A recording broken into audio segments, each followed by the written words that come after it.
Yo, yo, yo, what's up, what's up? Makagago in the house. Biro lang. Hindi tayo si Makagago, tayo si Makablago. Si Makablog-blog. Pero hindi po. Gusto ko lang ipaliwanag kung bakit bihira na ako mag-live, bihira ako mag-vlog. Kasi po ako ay busy ngayon.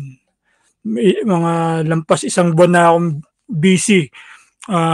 Nadagdagan tayo ng konti sa trabaho, tapos nagkaroon tayo ng mga bakasyon, at malapit na po ako umuwi, malapit na po ang aking proyekto. So, yun ang aking pinopokusan.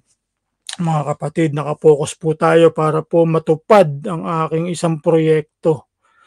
Mahirap po kung ito ay hindi mangyayari. Itong proyekto na ito kasi maganda, napakaganda na ito eh.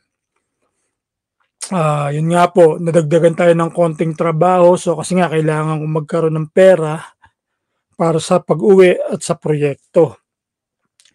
So at least kahit papaano nadadagdagan.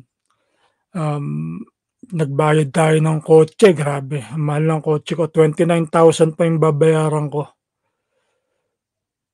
19,000 pala, hindi pala 29,000.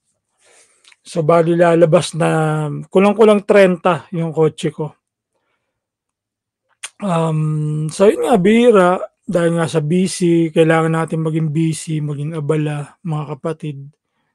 So pagpasensya nyo na po kasi nga dati nung talagang sobrang dami kong time.